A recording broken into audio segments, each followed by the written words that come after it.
করিমগঞ্জ জেলার নাম পরিবর্তন করে গ্লোবাল প্রোগ্রেসিভ ফাউন্ডেশনের করিমগঞ্জ জেলাবাসীর আপত্তি।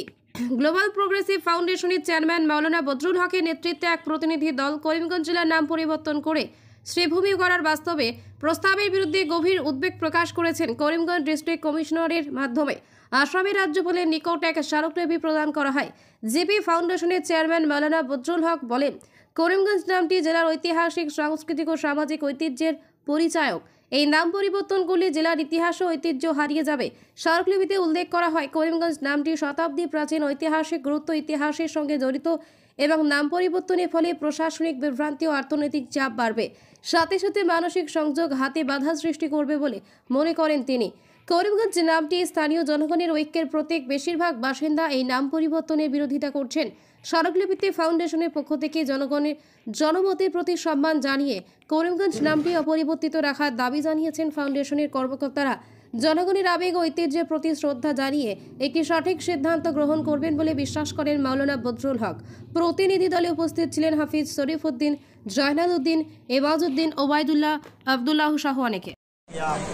আমাদের করিমগঞ্জের ডিস্ট্রিক্ট কমিশনারের মাধ্যমে আসামের রাজ্যপালের একটা মেমোরান্ডাম দিচ্ছি যে কারণটা হয়েছে কি আমরা করিমগঞ্জ ডিস্ট্রিক্টর যেটা নাম আছে এটা বহাল রাখার লাগে এবং সঙ্গে কপি দিছি আমরা ভারতের রাষ্ট্রপতি, প্রধানমন্ত্রী এবং আসামের মুখ্যমন্ত্রীর কাছে, যাতে আমরা যেটা নাম আছে এটা থাকতে লাগবো। কারণ লক্ষ লক্ষ মানুষের এই যে বিভিন্ন ধরনের নথিপত্র আছে সবগুলোর নাম পরিবর্তন করা লাগবো। যদি এইটা আমরা করিমগঞ্জবাসী মানিয়া নিয়ান এবং মানিয়া নিতাম না, যেটা নাম আছে এটা থাকতে লাগবো, অন্যথায় আমরা আইনের দ্বারস্থ হইব। এবং বিশেষ করে আমরা আসাম সরকারকে জানাই দিয়ার যে আসামটারে ভারতবর্ষের মাঝে একটা নাম করা একটা স্টেট বানাইন, ওটার দিকে লক্ষ্য করেন। আসামের বর্তমান অবনতির দিকে ওটার দিকে আপনি লক্ষ্য রাখেন। আপনি নাম পরিবর্তন লিয়া ব্যস্ত হয়ে গেলে কি সাধারণ জিনিসগুলার দিকে আপনি না চাইয়া বৃহৎ স্বার্থে আসামটারে কিলে উন্নত শিখরে নেওয়া যায়, ওটা নিয়ে আপনি একটু চিন্তা করেন, এটা আমরা দাবি। আমার করিমগঞ্জ ডিস্ট্রিক্ট কমিশনারের লগত লগ কৰি এটা মেমোৰান্ডাম দিছোঁ। মেমোৰান্ডামটোৰ কাৰণ হৈছে মোৰ কৰিমগঞ্জ ডিস্ট্ৰিক্ট আছিল যেতিয়া আগতে আছিল এতিয়া থাকিব লাগে। এইকাৰণে ৰাজ্যপালৰ উদ্দেশ্যে ডিস্ট্ৰিক্ট কমিশনাৰৰ কাছে এটা মেমোৰান্ডাম দিছোঁ। লগতে ৰাষ্ট্ৰপতি, প্ৰধানমন্ত্ৰী আৰু মোৰ অসমৰ মুখ্যমন্ত্ৰীৰ ওচৰত দিছোঁ। কাৰণ হৈছে এতিয়া চাকৰি নকৰি একো নাই, ষ্টেট মোৰ আসামৰ অৱস্থা একেবাৰে বেহাল। সেই সময়তে যদি অসম চৰকাৰে অসমৰ মুখ্যমন্ত্ৰী হিচাপে খালি নাম লৈ মানে খেলি মেলি কৰি থাকে, মানুহে খাব কি কৰে, বাচিব কি কৰে, সেইটো লৈ মানুহে চিন্তাত আছে। তেওঁ চিন্তাত আছে ক'ত নামটো পৰিৱৰ্তন কৰা লাগে, কি কৰা লাগে, এনেকুৱা লৈ তেওঁ ব্যস্ত থাকিলে হ'ব নেকি? সেইকাৰণে তেওঁ আগতে লম্বা লম্বা কথা পাতিছে, ডাঙৰ ডাঙৰ কথা কৈছে যে মোৰ অসমটো ভাৰতবৰ্ষৰ মাজে এটা উন্নত মানৰ এটা ষ্টেট কৰিব। ক'ত উন্নত মানৰ ষ্টেট? নামটো পৰিৱৰ্তন কৰিলে নেকি উন্নত মানৰ ষ্টেট হয় নেকি?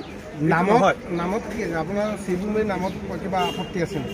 একচুৱেলি নামত আপত্তি নহয়। নামত আপত্তি এই কাৰণে হৈছে, এতিয়া মানে মানুহৰ লক্ষ লক্ষ ৰেকৰ্ড পত্ৰ আছে। সেই ৰেকৰ্ড পত্ৰটো গোটেইখিনিতো পৰিৱৰ্তন কৰিব লাগে, বদলিব লাগে। সেইটো যদি বদলিব লাগে তে মানুহৰ কিমান টকা লাগিব, কোটি কোটি টকা খৰচ হ'ব লাগে। সেইকাৰণে যিটো নাম আছে সেইটো থাকিলেই ভাল।